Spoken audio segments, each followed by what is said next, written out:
Hello everyone, welcome back. This is a continuation of our course in Second Language Acquisition and Learning as part of the Southeast European University's online English language teaching master's course. This is Module 5, and today we'll be talking about second language acquisition, an introduction to second language acquisition. During this module, we'll be talking a little bit about the connection between first language acquisition, second language acquisition, trying to compare the learners of people who learn their first language, children, to adults learning a second language. And we'll be looking more closely at what actually happens and theories on how language is acquired. There'll be a little bit of history and something to do with the present day, and some look at what might be happening in the future regarding language acquisition. Let's start with a comparison between learning your first and second language, okay, or learning a language as an adult, learning as a child. First of all, we look at learner characteristics, characteristics of the learner in these two different situations, in first language and second language acquisition. Characteristics such as having another language, cognitive maturity, metalinguistic awareness, and anxiety about speaking. Now, we all know that when children are born, they don't speak language, though, as we discussed in the last module, they do have, or seem to have, some language instinct, and this has been proven by different studies, and I think everyone agrees that children are born with the ability to learn language and a certain kind of intelligence which is suited to learning a language. It seems quite logical, I think.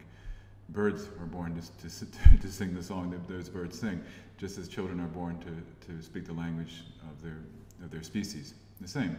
What exactly we know about this device is happening is another question, but we know they're born with a predisposition for language. However, they're not born with a great deal of cognitive maturity. A small child has trouble dressing himself or undressing and tying shoes, brushing teeth, etc. But they're able to learn to speak. It's quite a complex endeavor, learning language. It seems much more difficult to learn a language than it would be to do something as simple as tying your shoelaces. But children are born with this ability, and even though they're not cognitively mature, they're able to learn a language. As they become more mature, their metalinguistic awareness develops. They learn to not just know the language, but actually talk about the language. It's very useful as adults learning a language because we can tell what a noun, what a verb is. We can talk about these things. We can make jokes with language and understand jokes. And for a child, it's something that is developing. Small children, though they have anxiety about many things perhaps, one thing they usually don't have anxiety about is speaking. Now adults do. As you all know, as teachers, we have trouble with students who are shy to speak in class. They don't want to make mistakes. They don't necessarily want to say something if they're not ready to say it. On the other hand, of course, you have students who are not so anxious about speaking. But it's a characteristic of an adult, not of a child, in regards to language. Also, as an adult, to go back to the other language, the first point, we all know a language. We all have our first language. So learning a second language, there's some connection to the first language. There's always some interference, perhaps, from the first language. But also there's the idea that we understand what a language is. We know how the languages have structure, grammar, vocabulary, and they perform certain functions. And we can do that in one language. And so having learned that skill once, we can relate what we already know to what we're trying to do. Our first language to the second. A child can't do that, but an adult can. Other comparisons regard learning conditions. For a child, they're free to speak, mostly. And they're also free to be silent. No one puts pressure on a child to speak. Well, they do, but the child can choose not to speak, and that seems to be just fine. Adults don't have that luxury. They need to accomplish certain things, especially in the second language, if they're working in a place where that language is spoken, or even in a classroom where they're given participation grades, for example. They don't have the freedom to be quiet. Ample time, a lot of time. Do small children have time? I think they have all the time in the world. Adults, not so much. There are different pressures. They have very little time to accomplish what they want to do in most cases. In terms of feedback that the learner gets from the outside, from those who are proficient speakers. And grammar and pronunciation, children though as we saw in the last module, in first language acquisition, children receive very little correction, in fact, and what correction they do receive regarding grammar usually is ignored by the child, and pronunciation as well. In fact, adults often delight in the mispronunciations of a child or in their grammatical mistakes as well, and copy them. So the corrective feedback is very limited. But for an adult, in the same situation in a classroom setting, they get this feedback. And to some degree, they get it in the outside, in a social setting where they're trying to learn the language, but a child certainly doesn't, and adults have more access to it. Corrective feedback in terms of the meaning that they're trying to create, to communicate, word choice and politeness. I think children get a lot of this. Obviously, meaning is the most important thing. Adults also, but if you think about a situation where someone is trying to speak the language in a new context, an immigrant to a country where they're learning the language, they don't know the language. In this situation, they will get some feedback in terms of meaning. Word choice and politeness, not a lot. Politeness, if an adult is seemingly rude in a foreign language, the speaker of that language probably won't reply with an understanding look and a correction. More, they'll be offended by their impoliteness. So it's a little trickier as an adult to get that kind of feedback compared to a child. Modified input, in other words, the type of language that the adult or the child is exposed to. For children, as we talked about motherese in the last module, adults don't get motherese, and if they got it, they would probably be insulted anyway. So this kind of modified input, the simplification, slowed down speech, long pauses, choice of words, a lot of paraphrasing, doesn't happen so much in the adult world. Of course it does, and particularly in the language classroom, but outside the classroom it happens, but in a very limited way by people who are not teaching the language but simply trying to communicate. And there's not a lot of it. There's an expectation seems to be on the learner, whereas for the adult, whereas on the child there's the expectation is, the expectation, if it's there, is not really felt by the child in terms of language. Let's jump a little bit and take a look at the brain. Now, this illustration shows the left side of the brain, and there are two areas here, the Broca's region and Wernicke's region. And these are the two regions of the brain that are thought to be mainly responsible for language. Now, when in a further assignment you'll have on investigating the language in the brain, there'll be more discussion about these two areas. I put it up here now really to shift our focus to the mind, okay? Because in this module it's very important to consider the mind and consider the role of the mind in language. So that's there, and you'll come back to it in a future assignment. But let's think about the mind for a second. Let's think about how we learn. Let's go back again to something we've seen several times, which is the behaviorist approach to learning language. In this case, I put up the picture of B.F. Skinner, who wrote in 1957 Verbal Behavior. Though Skinner is not a language teacher, he's a behavioral psychologist. He was a behavioral psychologist. The audiolingual method of teaching is very much tied to his approach to language learning, his theories on how we learn language, as children and as adults, by the way, everybody. In fact, how we learn everything. It's a behaviorist idea, which again is that you have a stimulus, something comes from the outside, there's a response to that stimulus, and there's a reinforcement, either a negative or positive. If it's a positive reinforcement and you perform well, that's good, and you try to do it again. If you do it wrong, you get a negative reinforcement and you learn to do it the right way in order to get that positive reward. Now this was a dominant mode of psychology during the middle of the 20th century and up until the 1960s. And that's not to say it was always a dominant mode, but at that time it was really the dominant way of thinking, the dominant way of approaching learning of anything really. This would range to any type of skill. So language, children were thought to be born into the world basically as a blank slate and to be filled up with language. So there's no concept that this is some special skill or special intelligence that children had, that they had any ability to work things out. They simply were taught through conditioned response to learn whatever it is they had to learn. Very communicative, but not giving a lot of credit to the mind of the child or the mind of the adult. Now, as we talked about before, Noam Chomsky is accredited a lot with debunking the whole theory of behavioral psychology as applied to language learning in children and adults. And he wrote a review of verbal behavior, B.F. Skinner's book, in 1959. And this follows his own work, Chomsky's own work, quite a famous one, Syntactic Structures. And in this work and in this review, he proposed a counter to the behavioral approach. And I've included here a very famous sentence in Chomsky, and including the diagram that Chomsky used himself, where I'll read the sentence, and then we can discuss a little bit about the diagram without spending too much time on it. But the sentence was, colorless, green ideas sleep furiously. And when you read that sentence, you should notice, of course, that it makes no sense. Green is a color, it can't be colorless. Sleep, ideas also can't be green. You can't sleep furiously. No one sleeps furiously. However, grammatically it is correct. And Chomsky's point was that the mind is able to produce nonsensical sentences like this, as well as logical sentences, because it has the grammar already. This basically makes the behavioral idea obsolete, because behaviorists would never conceive of this idea.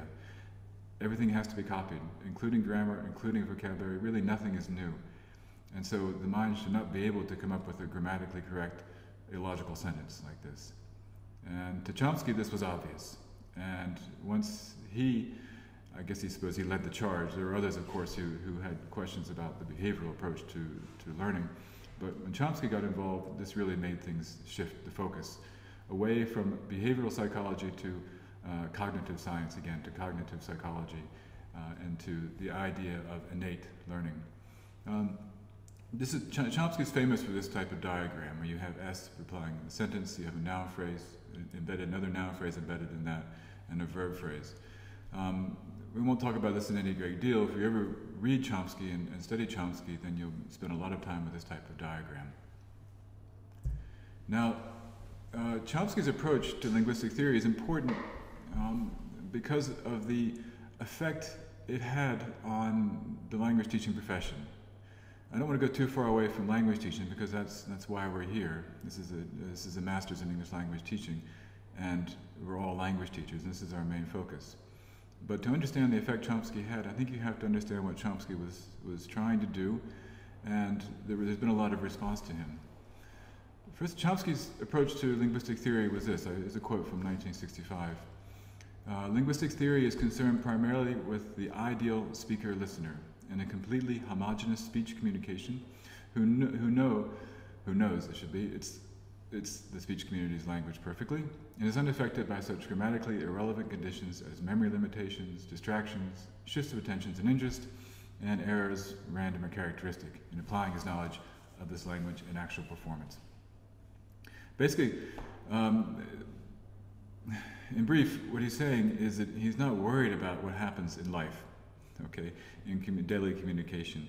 He's concerned with what's going on inside the mind. And this is why I showed you the picture of the brain before, because it's not the whole of this module, but at this point in the module, we need to be thinking only about the brain. And Chomsky wasn't interested in language as communication. In studying that aspect of language, he acknowledged that that's there, but for him, it was just an interference. He was interested in what goes on inside the brain when language is learned, and specifically, what is that, what he called a universal grammar? What is that language ability, that language knowledge, if you will, that children are born with, that we're all born with, that allows us to learn the language that we're exposed to? Importantly, Chomsky used this idea of competence and performance. And this was very controversial, because competence and performance has existed for a long time. Competence is always thought to be your ability, your knowledge, whereas performance is your ability to put that into action. And Chomsky took that idea, but went to it a little bit more, and he took it away from the idea language as communication, and again, just try to look at language as a science, a pure science, for example, in a laboratory. And this is his famous, again from the same work, his famous quote about competence, performance, and this distinction. We thus make a fundamental distinction between competence, the speaker hears knowledge of the language, and performance, the actual use of that language in concrete situations. Now, I think the problem he got into was the use of the word concrete situations, because language use is never concrete. Situations are never the same. But again, Chomsky was not interested in the variables that take place, but he was interested in purely in the mind. Now, there was an immediate response to this from Del Himes, a linguist from Indiana.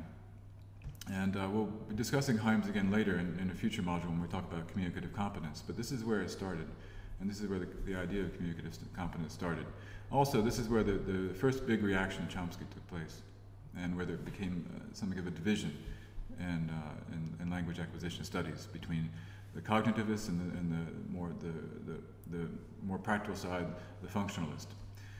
Now, his response was this: it is, if I may so, rather a Garden of Eden view. The controlling image is of an abstract, isolated mechanism, not, except incidentally, a person in the social world.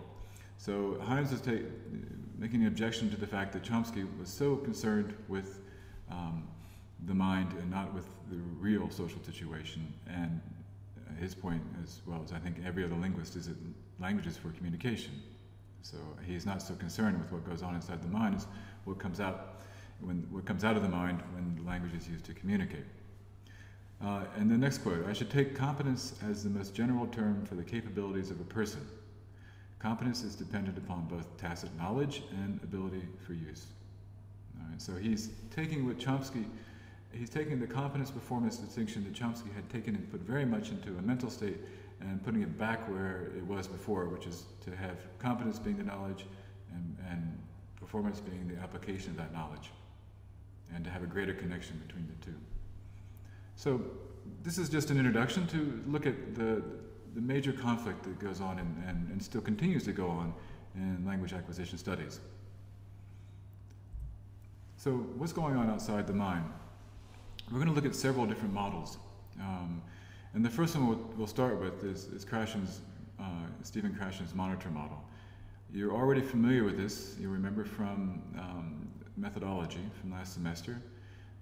But it'll come up again because Krashen, even though he's been criticized a lot for being rather unscientific, for not being able to prove what he's written and proposed, he has had a major impact on the development of second language acquisition studies, as well as the development of language teaching, particularly the teaching of English. Probably because he's so accessible and his ideas seem so intuitively correct. Again, the 5 hypotheses, and we're not going to discuss these in any detail here. It's in the reading, and also we've come across them before, as I've said, was that there is an acquisition-learning distinction, there is a monitor, there's a natural order of learning, and a natural order of acquisition of different language features like grammatical morphemes. The input hypothesis, remember comprehensible input, and the affective filter, the level of anxiety and how that affects the accessibility of language to the learner. All of these, there's a lot of basis in science here. As you know, the natural order, you remember from first language acquisition, the acquisition of grammatical morphemes, but in this case, this is more of a trying to apply this as a general theory of second language acquisition. And this theory, as I said, though it's been very much criticized by linguists, it still carries a lot of weight, and it's had a lot of influence and continues to have influence in language teaching. So how do we learn? And how do we learn language? Recall the debate concerning the language acquisition device, the last module. Again, is this a device for learning language, or is this just part of a general device for learning? And think from how you learn certain basic things. How did you learn to tie your shoes, to ride a bicycle, to type, to drive a car, if you can drive a car? Now, if you think about these things, most people know how to do these things, okay? Not everybody knows how to type. There are people who don't ride bicycles, and there are people who don't drive cars, but we all tie our shoes. And there are a lot of other types of actions that we learn at an early age, or not so early, But in any case, as we begin to learn them, there are stages which are quite difficult, and it takes a lot of concentration, yeah? And a lot of attempts and failures before finally we're able to do these things. But then as we do them more and more, they become automatic. So the question is, how is learning to do these things so different from learning the language? When you learn to tie your shoes, it took years, perhaps, to learn to do it right. But now you don't think about it. And for a long time, you've never thought about it. You just put on your shoes and you tie your shoes. And at the same time, you can think about something else. So to the point where you probably don't remember doing it. But when you started to learn how to do this, and some of the other activities, like the ones mentioned here, it took all your concentration. Now, we do it without thinking, for the most part. So it's somehow the learning has become automatic. And in counter to Chomsky, there are a lot of linguists who think this is how language is learned too. So, as I mentioned, consider the amount of concentration it takes in the early stages and how things became automatic. And with learning language the same. Now, looking at some of the cognitive developmental psychology perspectives. In the reading you have there are actually 3 readings for this module, but in the main reading, from the book How Languages Are Learned, there's discussion of this. And what I've tried to do now is to give an illustration, because to help you better understand what's going on in information processing. Because perhaps you read it and it seems clear enough, but maybe not. It's actually a very simple concept. And so I put this up here to try to give a clearer illustration. So it's important to understand what's going on here. It's not too complicated, though it might appear at first glance. Information processing, as you know from the reading, is very much connected to computer processing. And this is what computers do. And so there's an attempt to equate the mind somewhat with a computer that's being programmed. Now you have, on the very top of the blue bar, you have input, again, input, experience, language, exposure, and then you have central processing. And under central processing, you'll see in parentheses the word intake. Now it's important to understand this word. Again, we'll come across this word again in this presentation and in future presentations, and we'll also come across the word uptake. Now, the difference between intake and uptake is what comes in. All right, it's taken in. So you can have input, for example. You can hear a lot of things going on around you, but you may not notice them. Now, if you take it in, it's noticed. So the input comes in, and what comes in, part of that is noticed, and part of that is taken in, so intake. Now, uptake is when it's actually learned, but that's for future modules. Right now, let's just look at intake. After the intake, you have the evidence of that intake, which is the output, the speaking, the reaction, regardless of what it is. Right now, we're just talking about language, so it's spoken language or written language. It's some demonstration that that word, that phrase, that language item has been learned. Now, you have the processing, controlled to automatic, just like doing the basic skills like learning to ride a bicycle. Took a lot of concentration at first. The more you do it, the less concentration it takes, to the point where it becomes completely automatic, and you do it without thinking. So the idea is the same for language. Declarative to procedural knowledge. The idea that something had to be understood and discussed, talk about, to be focused on, to becoming something which is just part of the process. Okay. Again, the idea is that if you know what something means, in the beginning, you have to directly connect that meaning, that word, to the object. So if you see a computer for the first time and you say, that white box there, beige box, whatever, or that black box is the same, it means computer. And there has to be a certain amount of concentration involved, just like in the controlled aspect of processing, between linking these two items. Later, it becomes procedural. The same with grammar. So if you look at the verb to be, I am, you are, he is, he, she, it is. In the beginning, there may be a need to remember, okay, what's the form of the verb to be that I need after he? Oh, it's is. It's not am or are. It takes a little bit of thought. So this is declarative knowledge. But it becomes procedural once we stop thinking about it. Again, it becomes automatic. Now, beneath that, you see restructuring. And restructuring, I put an arrow which comes back from production, or from the direction of production, back to restructuring, and then goes back out to production. Because the idea is that when you've when a learner has learned something and it becomes, as it's gradually becoming automatic, as it's gradually going from being declarative to being a procedural type of knowledge, there are mistakes and learning takes place. And that item will come back into the central processing area, to the brain, and be restructured and then go out again. And I think you probably all know the term fossilization. A fossilized item is something that when something is learned incorrectly and then used over and over and over again by the learner until it becomes a habit which is very difficult to break. So it becomes, in a sense, a fossil, something that's there forever. Though maybe fossilization is too hard a word, but it's the idea that it becomes something that's part of the knowledge of the language, even though it's wrong. And we all know this can happen, and it happens to all of us as well, learning foreign languages, and it's very difficult to undo. Fossilization takes place when this restructuring stops too early. So the restructuring is going on continuously, because the learner has to test what they've learned, and it has to get the proper input, it has to get the proper response, and hear proper response, not necessarily being corrected, but hear the correct response and notice that, and then restructure what they already know and try it again, right or wrong. So the restructuring process is going on continuously, and controlled processing becomes automatic, and declarative knowledge becomes procedural. And that's information processing. Another popular theory, this type, is connectionism. The idea that frequency of exposure leads to learning. And this is an even simpler idea. Basically, you have a trigger, and that's exposure. So the more you're exposed to, the more input, the more chance that you can make connections between things.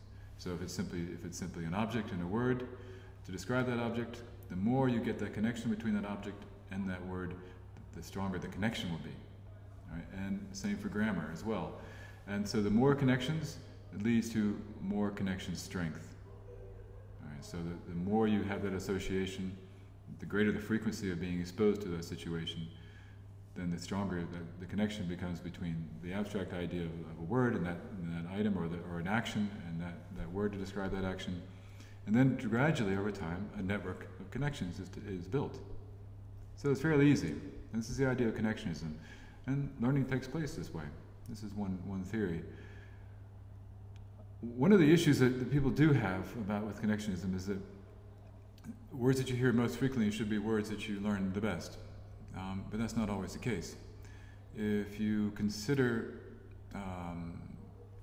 articles, for example, the definite article, the, it's one of the most commonly heard words in English, but yet a lot of learners have trouble learning it. So maybe this is rather a simplification, but it does point out something that's very important about connectionism. The idea is that frequency leads to exposure. It can't always. Again, there has to be some intake. Right? So the learner has to notice something. It's not simply just exposure. It's what happens when the learner is exposed to make those connections. Another model is the competition model. This is perhaps a bit more complex, but I think fascinating as a theory of language acquisition. Competition model involves mapping of the mind between external form and internal functions. It's called form-function mapping. I'll give you an example in just a moment of this in the next slide. Every second language learner has internal mapping from their first language based on the functions that language performs. Importantly, you already know what you need to do with the language when you go to learn a second language. When you learn the first language, perhaps you don't because of cognitive maturity. But in a second language, you've done all those things in your own language, so when you go to learn the second language, you're simply putting new languages into functions. Functions are things we do with language that already exist in a different language. It can be useful. It can also cause confusion. Next thing, the learner finds cues in the form of the input to apply to his or her inner criteria to help him or her determine the meaning determined by the competition between the cues. Okay, this is probably more complex than it really is. A cue is just a signal. Okay, it's a signal from the outside, something that's noticed. Inner criteria is the knowledge that one has And the ability to critique, the ability to decide what's important, what's not important, the ability to make a new arrangement, if you will. Okay, we have developed from our first language inner criteria, and as we develop in our second language, third or fourth language, but in the new language, we develop a new inner criteria. Some of it is similar to our first language, some of it is different. It's based on that language. So the more we're exposed to the new language, the more we understand how that language works, and we develop this inner criteria. So anything new coming in comes in and it's immediately evaluated and placed into the context that we have. The inner criteria is how we place it. So the competition between cues, again, we'll come to this in a moment, but the idea that you have different strengths of cues coming in, and based on how they fit with what you already know, there's a greater chance that you will remember them and use them. Okay? Second language acquisition involves adjusting the internal mapping to one appropriate to the target language. Okay, so taking what you already know, your inner criteria, and this internal mapping you've already developed in your first language, and then applying it to the second language, or actually I should say, taking the second language and then adjusting your mapping, your internal mapping, your understanding, your inner criteria to that new language, and that's how learning takes place. Now, as an example of this, I have 4 sentences here, and I'll explain each one. Many cues are available at the same time to help decipher meaning. All right, so we have cues from the environment, cues from the language we hear, and those cues help us understand what we're being exposed to, what sentence, what's happening. You have, for example, word order, agreement, subject, verb, for example, case marking. All right, so is it a noun, is it a subject, object, etc., possessive, and animacy. Animacy is related to the word animal, and basically is a noun. Is it a person, or is it an animal, or something that can act? Is it a noun that can act? Can it be active? Now, let's look at these sentences and look at the cues that you would receive, and how these cues can either help or confuse, depending on the internal criteria that's already there, the mapping that exists in the language learner from their first language. So, for example, the cow kicks the horse. Now, the word order here makes it very easy to understand for an English speaker and for speakers of other language as well, because you have a subject, you have a verb, and an object, and one is acting on the other, and it seems quite easy. Now, the next sentence, the cow kicked the horses, presents a problem for language speakers, English language speakers, because we immediately are clued into the word order. It's a very important cue for us. We see the word order to help us understand. On the other hand, even though the sentence is not correct in English because of the word order, if you take horses and make the horses a subject, then it's grammatically correct. So the cow kicked the horses means basically that the cow was kicked by the horses kicked the cow. Now, for some speakers of other languages where word order is not such an important cue, this sentence might be much easier to understand. Okay, so perhaps you see what's going on here. Again, your internal mapping, your inner criteria affect how you view another language and what sense that makes to you. But the more you're exposed to it, the more you adapt your internal mapping to this new language. So, to continue, him kicks the horse, even more difficult. It's the same as the last one, but suddenly instead of having a subject, a proper noun subject like the cow, suddenly you have him, you have an object pronoun. And him kicks a horse again, word order, makes an English speaker looks at that and say that's incorrect. Maybe it is incorrect in English, but maybe somebody from another language group who can put the object in the start of the sentence and put the subject at the end of the sentence wouldn't have trouble understanding this. Whereas an English speaker would look at it and say that's nonsensical, because you can't have the object kicking the subject, if you see what I'm saying. Finally, you have another issue, is the fence kicks the horse. Now here's the issue of animacy, because even though this is grammatically correct, the fence is a singular subject, third person kicks, has the S, the object, the horse, grammatically correct, but it makes no sense. Why? Because fences don't kick. They're not animate. horses are. So again, if you apply the word order issue, you can see the horse kicks the fence. It's fine if you read it backwards, but a native English speaker exposed to this sentence in a foreign language, written this way, would have a very hard time. On the other hand, a speaker of a language, especially a language which uses a lot of cases, has a case system, not so difficult, because it would be clear that even though the fence is in the first position of the sentence, it's written as an object. And you can have the nominative, the subject, the noun at the end of the sentence, acting on something previously in the sentence, because the word order isn't very important, and the verb is correct. Okay? So, I've written again here, looking at these sentences, the meaning of these sentences, and why, and how could they be interpreted differently if they were a direct word-for-word translation from other languages into English. And I have a feeling, because several of you I know speak different languages, that you may be able to focus on these sentences and imagine them being written exactly in that way, but in a different language and being grammatically correct and completely comprehensible. All right, so this is the idea of the competition model. So you have competition between cues that you already have from your language and cues coming from the new language, and over time your internal mapping changes to become appropriate to the new language. Obviously you still retain your internal mapping from the first language, but you develop a new internal mapping for the second language.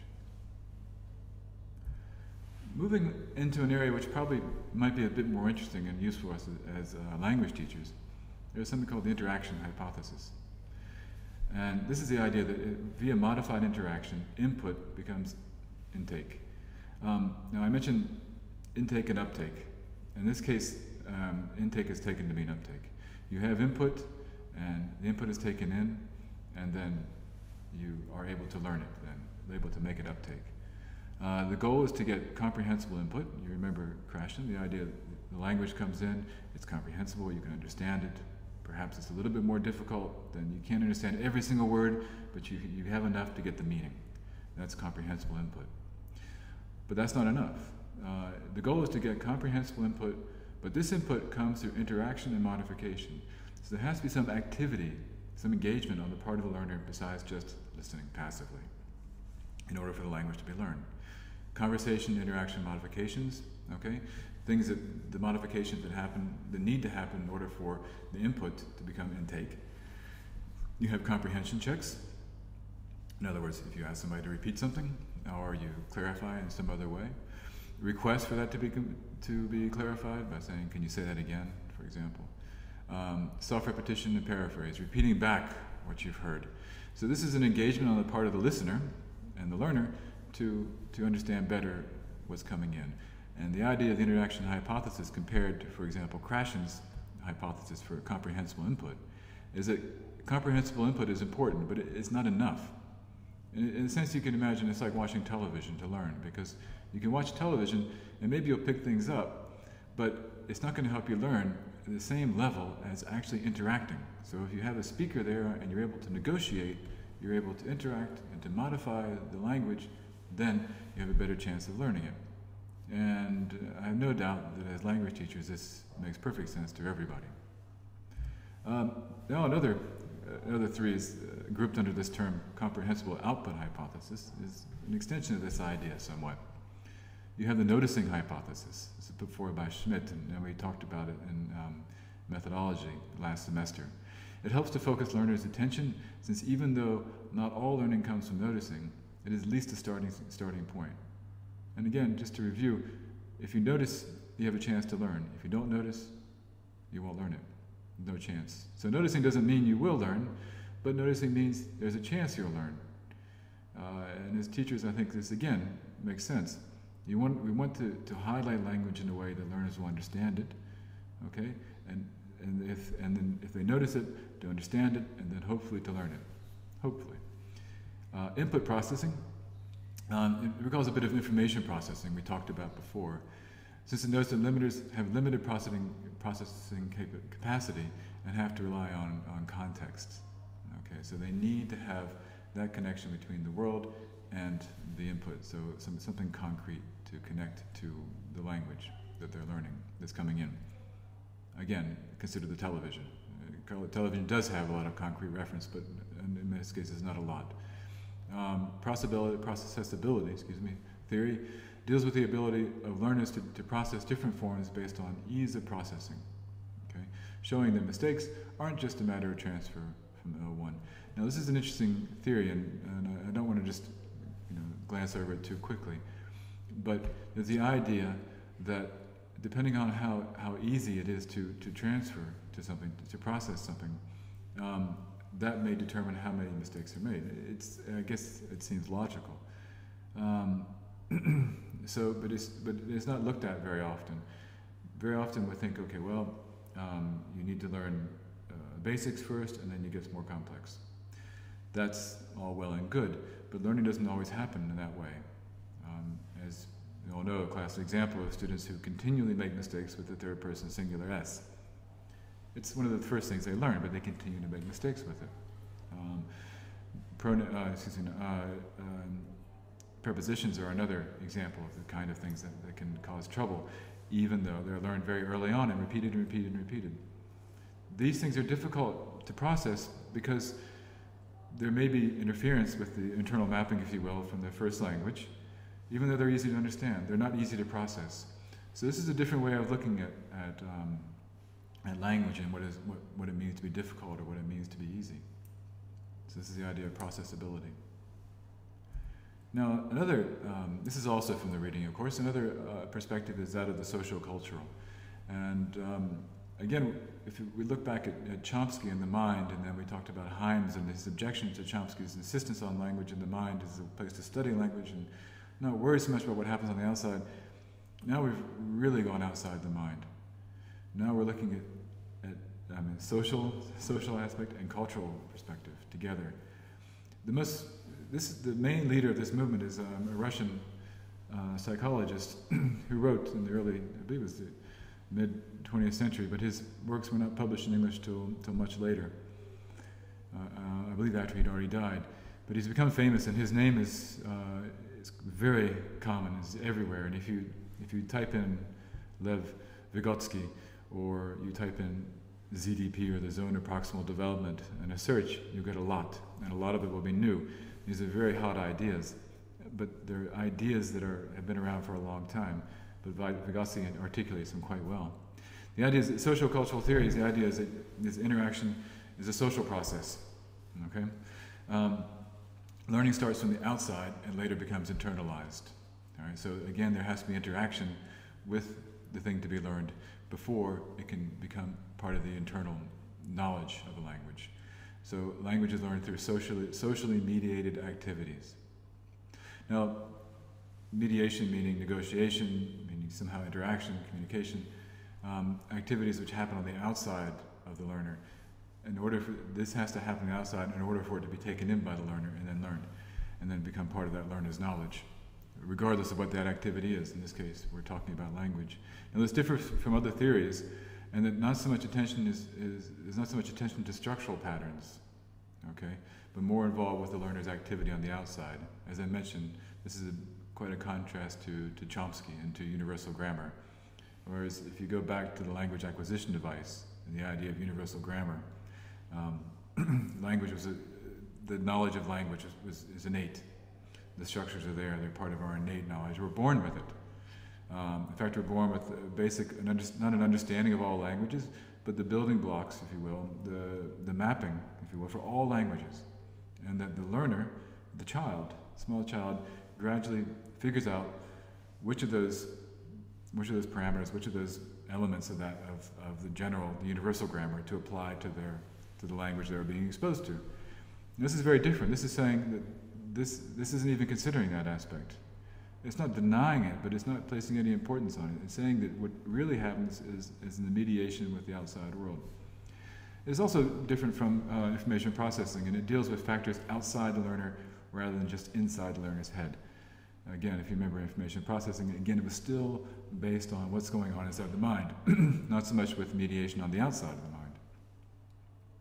The Zone of Proximal Development, or ZDP, is the learner's mental activity transformed to a higher order, more complex mental functions through symbolic mediation, basically the link between the two levels. okay, from the lower to a higher order. The ZDP is a context for mediation triggered by interpersonal reaction between the learner and experts. Again, Vygotsky used the word expert.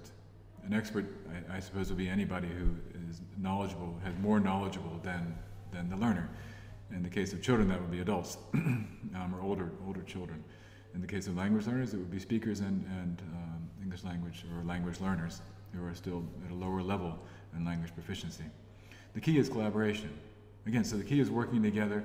It can't be one way, it has to be two ways. There has to be interaction, modification, and some clarification going on between the two in order to accomplish learning.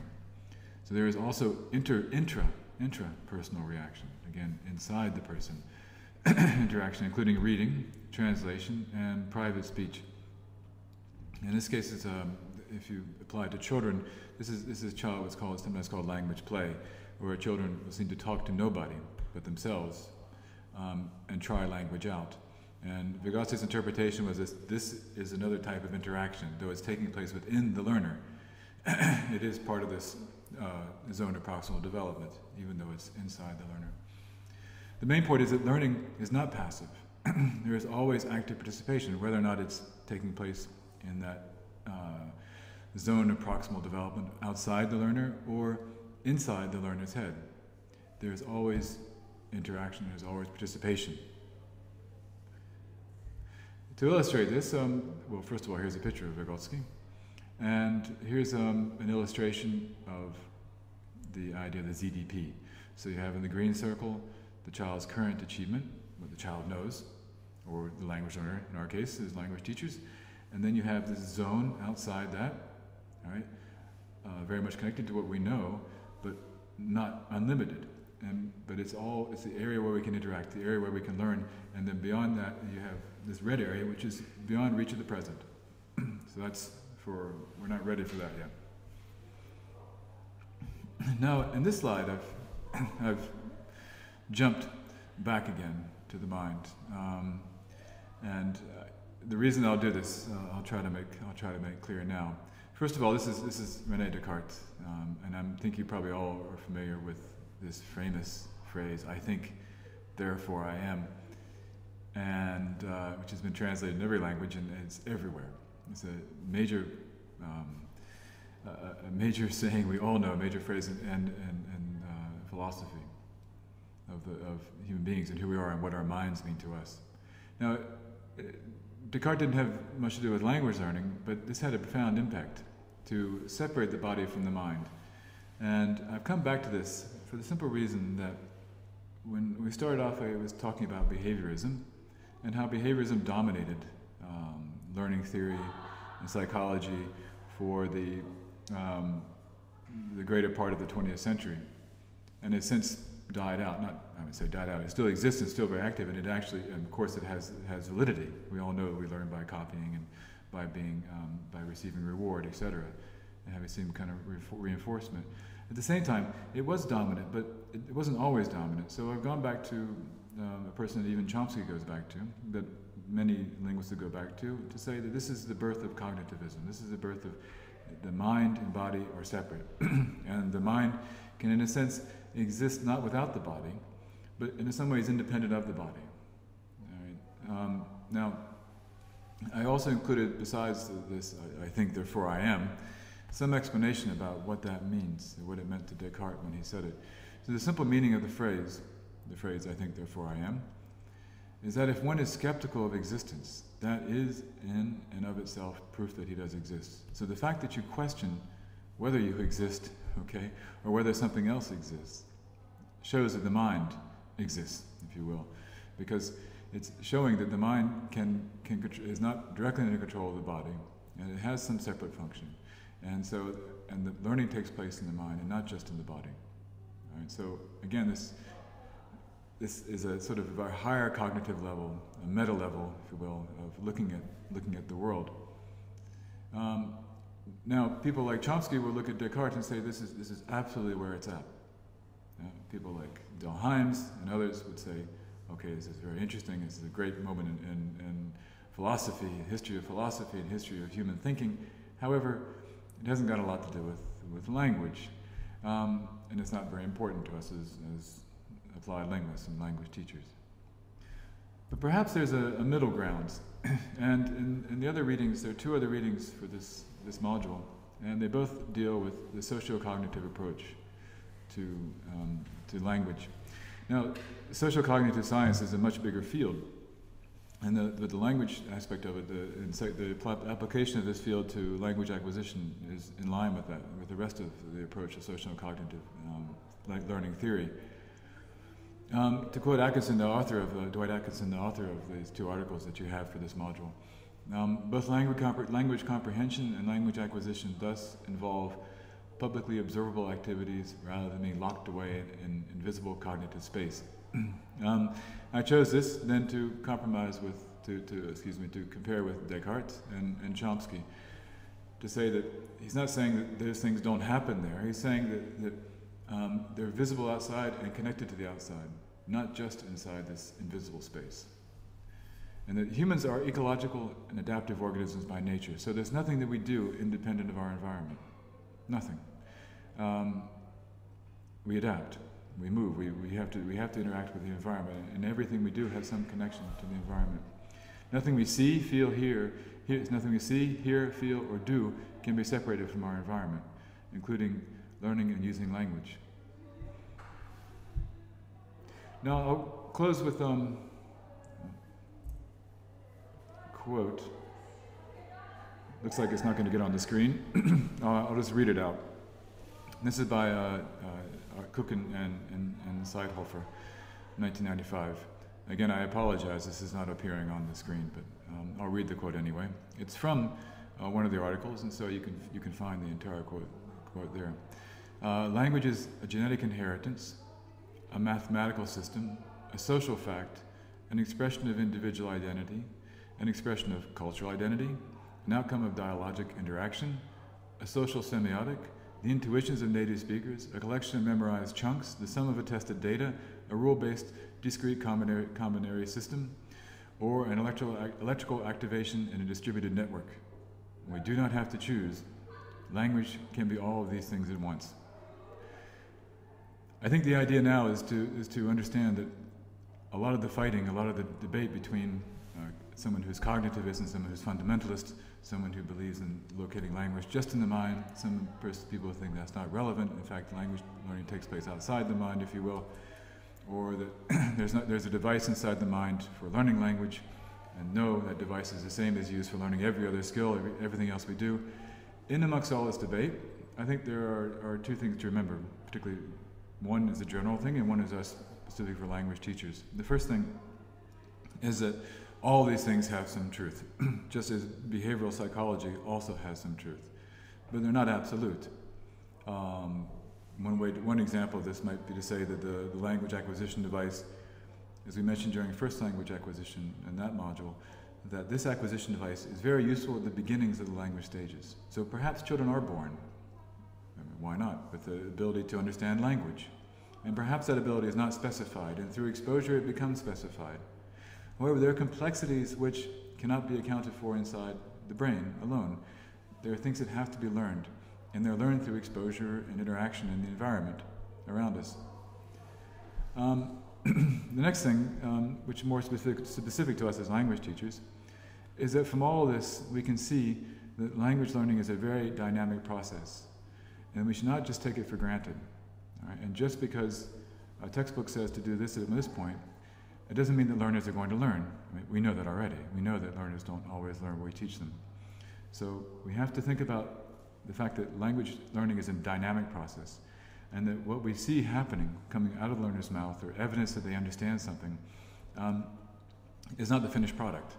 And there's a lot going on inside learners' brain. There's knowledge which is being articulated, there are mistakes that are being made, which are indications of learning.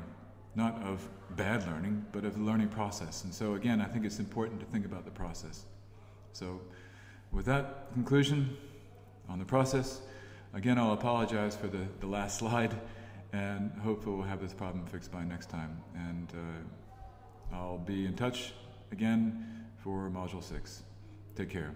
All the best.